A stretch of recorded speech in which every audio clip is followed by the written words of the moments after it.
Bonjour, bienvenue à cette quatrième partie, je pense, de notre vidéo sur les systèmes de fichiers. Alors on avait vu à l'épisode précédent que la FAT c'était sympa, mais ça prenait vite beaucoup de place. Alors on va regarder comment ça se passe en fait en Unix, Linux, si vous préférez. C'est du pareil au même.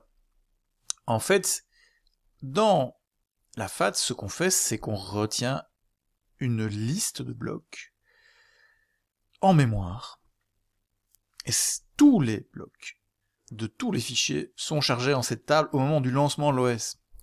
Et c'est ça qui fait qu'il y a beaucoup de place. Alors une autre façon de faire, c'est simplement de dire, finalement, on a uniquement besoin des blocs des fichiers qui sont ouverts.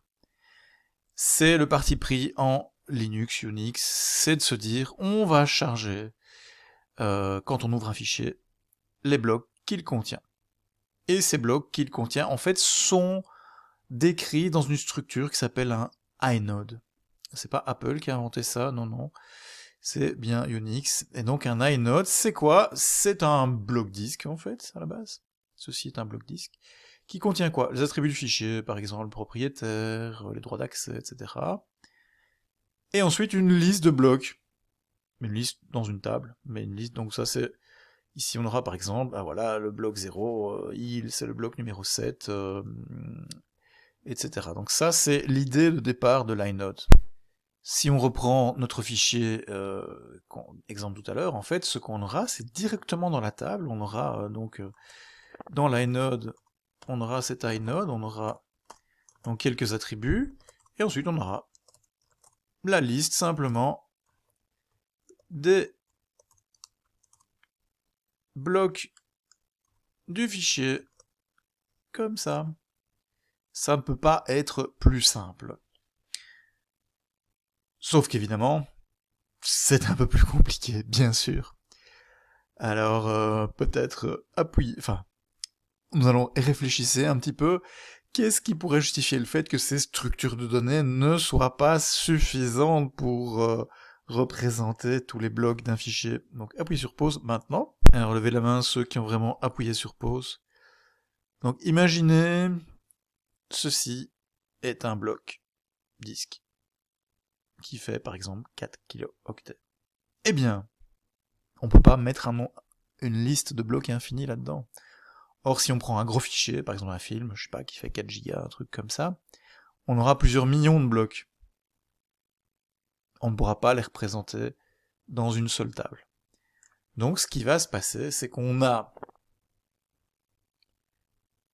une dernière, quand ils disent adresse, c'est numéro de bloc, hein, on a une dernière adresse qui, si on n'a pas assez de place, eh bien on dit, oh là là, ici, on va stocker les numéros de blocs supplémentaires ailleurs.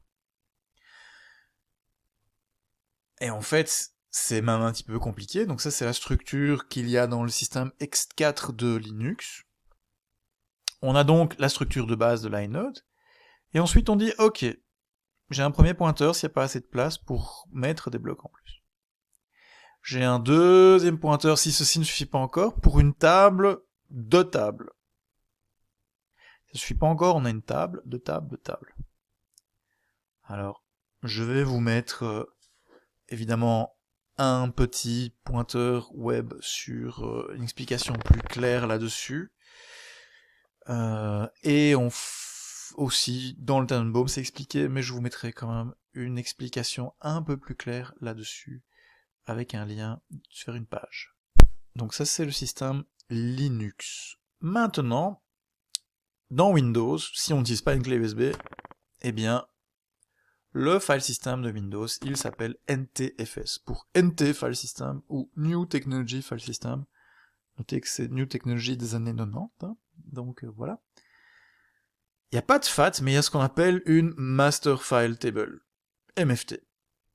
Et en fait, ce qui se passe, c'est une table où chaque entrée, en fait, décrit un fichier avec sa suite de blocs. Alors, on va me dire, oui, de nouveau, ça va être très gros, ça. Oui et non. On va voir qu'ils vont utiliser un système intelligent pour compresser l'information qui représente la suite de blocs. Alors, chaque entrée, bon, qui fait un quart, présente une suite de blocs, bien sûr il y a les attributs, etc., le nom de fichier, les droits, blablabla. Et ensuite, on a l'information qui représente la suite des blocs. Alors, ce qu'ils vont faire, c'est plutôt que de représenter tous les blocs, ils vont se dire, voilà, dans un système de fichiers normalement constitué, même si c'est pas obligatoire, les blocs sont plus ou moins à la queue leu. Et donc, ce qu'on va faire, c'est qu'on va encoder les suites de blocs, ce qu'ils appellent des runs. Donc, par exemple, ici, eh bien, en fait, on a, à partir du bloc 20, on a 4 blocs consécutifs. Donc, on a les blocs 20, 21, 22, 23. Donc, si on regarde ce fichier, j'ai donc le bloc 20, 21, 22, 23, 23. Ensuite, j'ai une suite de 2 blocs qui commencent au bloc numéro 64. Et donc j'ai les blocs 64 et 65. Ensuite, j'ai une suite de 3 blocs qui commencent au bloc 80, donc j'ai 80, 81 et 82. Et ensuite, il n'y a plus rien. Et donc, on se rend compte... Alors évidemment, l'idée, c'est qu'il y a plus que 4 blocs consécutifs. Hein. Si le fichier est bien constitué, c'est plutôt 400 que 4. Donc l'idée, c'est que ça permet de coder de façon compressée. En fait, c'est une méthode de compression qui encode le nombre de blocs en tenant compte de l'information qui dit que généralement les blocs sont à la queue leu de façon contiguë. Donc ça, c'est la MFT. Dans Windows NT FS, qui est le système de fichiers utilisé dans votre ordinateur Windows si vous en avez un. Alors évidemment, si ça suffit pas, une entrée de 1K, on peut dire qu'il y a une suite, hein, bien sûr.